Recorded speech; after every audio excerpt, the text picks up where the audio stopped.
You know that feeling, right?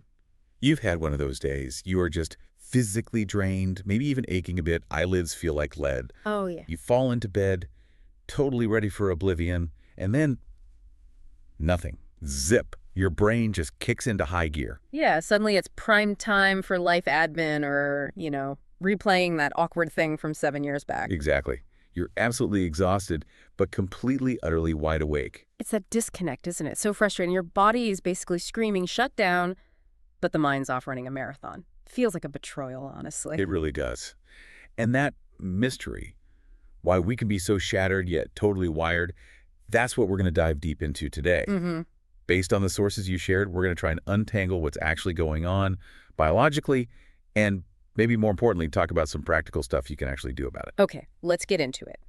So the first thing, and this is really crucial from the sources, is understanding that being tired isn't actually the same as being sleepy. Ah, okay.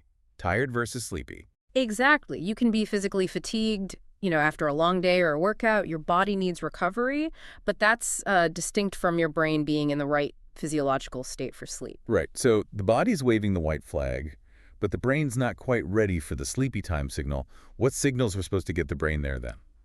Great question. So sleepiness is mainly governed by two big biological systems working together. First up, you've got your circadian rhythm. The body clock? Yep, your internal master clock. It runs on roughly a 24-hour cycle, synced up with day and night. It tells your body when to be alert and, crucially, when it should start feeling naturally sleepy. Okay, the built-in scheduler. Makes sense. What's the second system? That's the sleep drive, or sometimes it's called homeostatic sleep pressure. This one's a bit simpler, really. It builds the longer you're awake. Every minute you're up and about, this pressure, this need for sleep, it accumulates like winding a spring tighter and tighter. So the longer you're awake, the stronger that gotta-sleep feeling gets. Ideally, yes. By the end of a long day, that spring should be coiled pretty tight, creating a really strong urge to sleep. So these two things, the body clock shifting to night mode and that sleep pressure building up, they should meet up and kind of gently push you towards sleepiness. Precisely. They're meant to align perfectly and create that, delicious feeling of fatigue where you just have to lie down. But, and this is the big but, modern life throws a whole load of wrenches into these really finely tuned systems. Okay, tell us about these disruptors. What's getting in the way? What overrides those natural sleep signals? Well, the sources flag the usual suspects, but it's how they interfere that's key. Obvious one, caffeine, especially later in the day. Right. It literally blocks the chemicals in your brain that promote sleepiness. Yeah. So it's directly fighting against that sleep drive we just talked about. That afternoon coffee that feels essential but comes back to haunt you at 1 a.m., definitely been there. Oh, absolutely. And then there's the blue light from screens, your phone, your laptop, tablet, especially right before bed. Right. That bright light hitting your eyes basically tells your internal clock, your circadian rhythm, hey, it's still daytime. Huh? So it actively suppresses the production of melatonin. That's the hormone that signals dusk to your brain, makes you feel drowsy. Using screens late is basically confusing your body about what time it is. So you're sending the exact wrong signal to your brain, even while your body is practically yelling, I'm done. Exactly right. And, probably the biggest culprit these days, especially in our fast-paced world, is stress. Right. Always stress. Mental strain, worrying, feeling overwhelmed, all that stuff keeps your brain highly engaged when it really needs to be powering down. Your brain can actually override those powerful sleep signals because it thinks something important, maybe even threatening, is happening. This feels connected to that really weird second wind thing. Yeah. You're totally wiped out, maybe scrolling on the couch, and then bam, suddenly you feel this burst of energy and decide now is the perfect time to, reorganize the spice rack. Ugh, the classic, dreaded second wind. It's exactly that. You were drooping 1 minute, the next you feel like you could do anything except sleep. Yeah. Why does that happen? The sources link this back to how our brains are wired. Specifically, the prefrontal cortex, the thinking part, kind of thrives on stimulation and novelty. So it's like the brain spots a chance for engagement and gets a little dopamine hit or something. Pretty much, yeah. Activities like endless doom scrolling on social media, diving into comment sections, checking work emails late at night, or getting sucked into those short, flashy videos, they're all highly stimulating. TikTok rabbit holes. Exactly. They keep the cognitive wheels furiously spinning. They activate reward pathways, even when it's, 11 p.m. and your body is just begging for rest. So the more you try to relax by doing stimulating stuff, the more you're actually undermining your ability to sleep. You got it. This whole cycle, seeking stimulation when you're tired, it really contributes to this state called hyperarousal. Hyperarousal. Okay. Yeah, it's basically where your nervous system gets stuck in on mode, high alert. Like your internal alarm system keeps pinging, even though there's no actual immediate danger. Your body is physically exhausted, sure, but your brain and your nervous system are still kind of revved up, ready for action. Wow. Hyperarousal. Yeah. That sounds exhausting just by itself. Yeah. And you mentioned stress earlier. How does stress specifically keep that alarm system buzzing and lead to this wired but tired state? Okay, so this is where the hormones really come into play. It's like a hormonal battleground. When you're stressed, deadlines, relationship stuff, money worries, just the general feeling of being swamped, your body pumps out cortisol. That's your main stress hormone. Part of the whole fight or flight response, designed to give you a quick energy surge to deal with a threat. Super useful if you're actually running from a bear, maybe less so when you're just trying to sleep after reading work emails. Precisely. And the issue with chronic modern stress is that cortisol levels can stay elevated, often way into the evening when they should be naturally dropping. And here's the crucial conflict. High cortisol at night acts like a bouncer at the club door, blocking melatonin. Melatonin again, the sleepiness hormone. Exactly. Melatonin is what helps you wind down, makes you feel drowsy, prepares you for sleep. But if cortisol levels are high, melatonin production gets suppressed. You just don't get that natural signal to feel sleepy. Wow.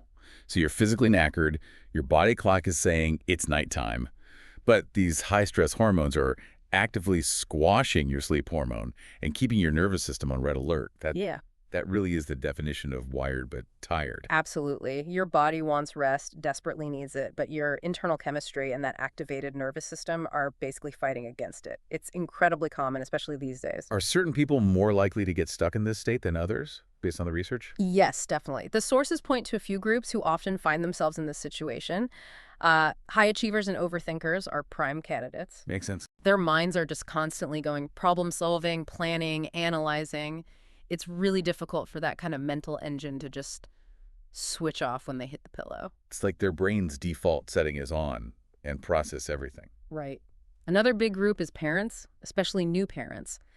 They are obviously profoundly tired from sleep deprivation and just the sheer demands of childcare. But they also exist in the state of necessary hypervigilance, right? Always listening for a cry, ready to respond instantly. That biological on-call mode is completely the opposite of winding down for deep sleep. Necessary, but terrible for actually sleeping. And then there are teenagers. This is fascinating biologically. During adolescence, their natural circadian rhythm actually shifts later. Oh, right. So they're biologically programmed to feel awake later in the evening and want to sleep later in the morning. But this bumps right up against typical early school start times. Yeah, that's a huge mismatch. Huge. So they end up in this perpetual state of feeling tired during the day, but also struggling to fall asleep at the time their schedule demands. Wired and tired again. It really highlights that this isn't just about being bad at sleeping or lacking willpower. It's often this complex clash between our biology, our environment, and, well, modern life's demands. Exactly. So knowing all this, what can someone actually do if they find themselves stuck in that wired but tired loop night after night? What are the practical steps? Okay, so the good news is the sources offer several really practical, actionable strategies. One of the most effective seems to be creating a deliberate buffer zone before bed. Buffer zone. Yeah. Dedicate, say, the last 30 to 60 minutes of your evening purely to low-stimulus, winding-down activities. The key is not to jump straight from staring at your laptop or intense gaming or scrolling social media right into trying to sleep. You need to build like a decompression chamber for your brain first. Makes sense. Well, what else helps signal sleep time to the body? lowering the lights in your environment in the evening. It sounds almost too simple, but it's surprisingly effective. Really? Yeah. Dimming the lights tells your brain that night is approaching, and that helps kickstart that crucial melatonin production naturally. Bright overhead lights, especially those cool blue tone ones, they actually suppress melatonin. So simple, but yeah, probably easy to forget when your whole house is brightly lit. Okay, what about this concept I've heard of? Revenge bedtime procrastination. Sounds intriguing and maybe a little too familiar.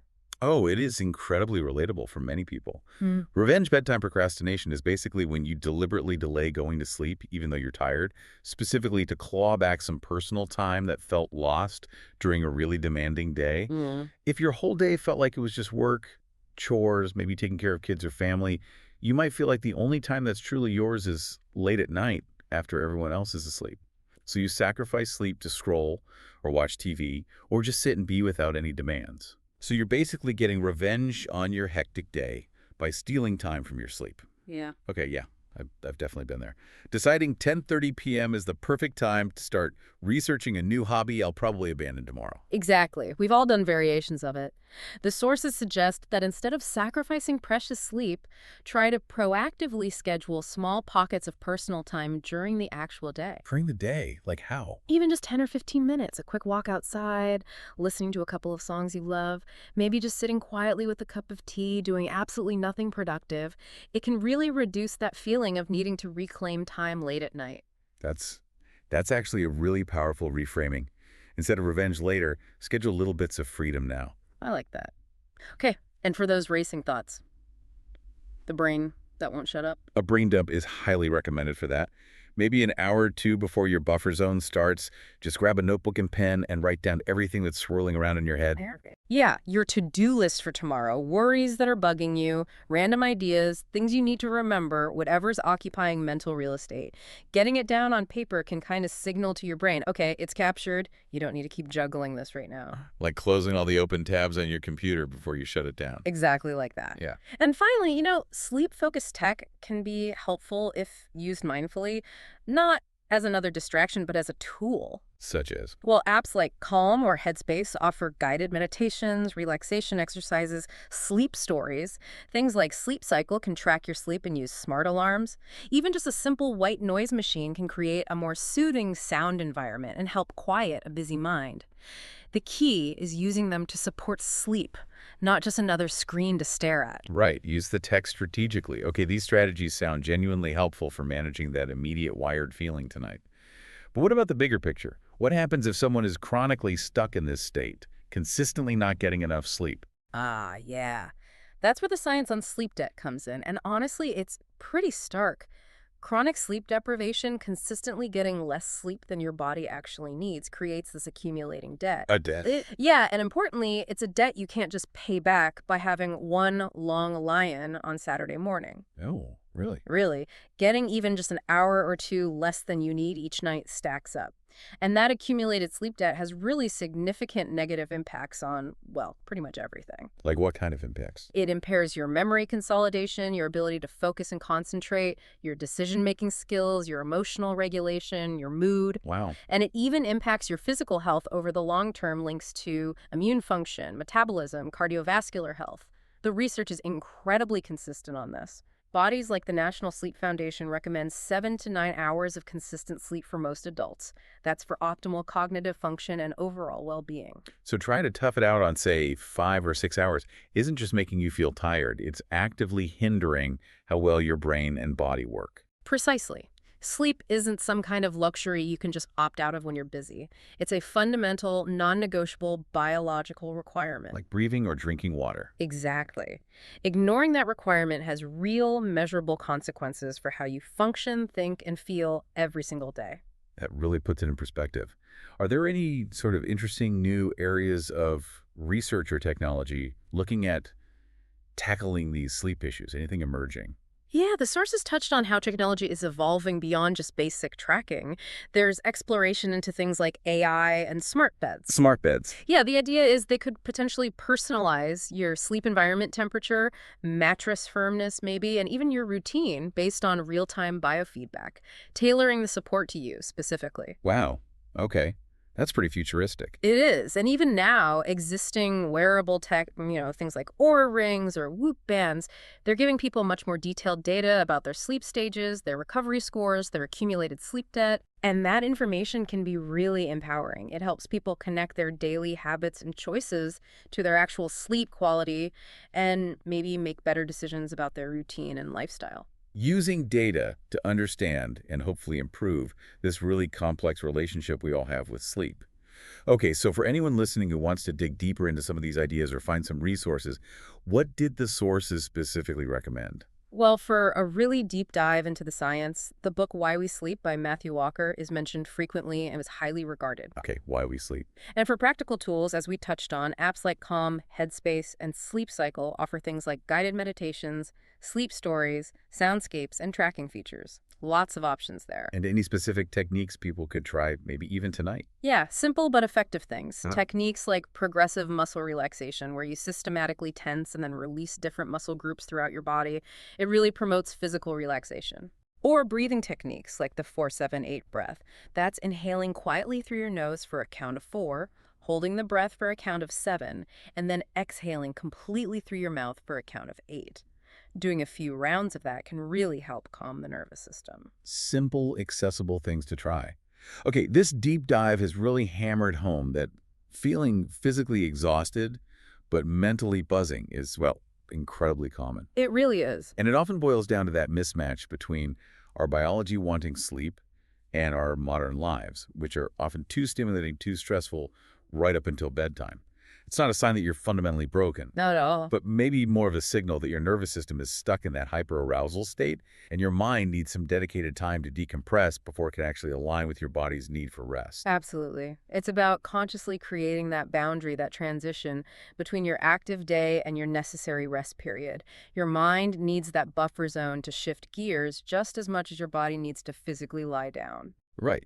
And thinking about sleep as that fundamental biological need, like you said, and recognizing how much that wind down, that buffer zone, actually matters. It makes you wonder, doesn't it? What could consistently honoring that need for real rest, for that mental decompression time, what could that unlock in your daily energy, your focus, maybe even your creativity? It's definitely something worth pondering. It really shifts the perspective, doesn't it? From, ugh, I'm just bad at sleeping, to, okay, how can I better support my brain and body in preparing for rest? Exactly. So maybe tonight, just try one small thing we talked about. How about setting an alarm on your phone for, say, 30 minutes before you ideally want to be asleep? And when it goes off, screens away. No exceptions. Yeah. Pick up a book, a real paper one, or listen to some quiet music, maybe do some gentle stretching. Or if your mind is just racing, grab that notebook, do a quick 5-minute brain dump of whatever's buzzing around up there. Just get it out. Get it out. And look, if this deep dive resonated with you, maybe share it with a friend or a family member you know who also struggles with that whole wired but tired thing. Yeah. We probably all know someone. Definitely. Or, hey, share your own successful wind-down strategies with us. We'd love to share them. But the main thing is, prioritize that rest. Yeah. Your future self, the one that's maybe a bit less wired and a lot more rested, will absolutely thank you for it.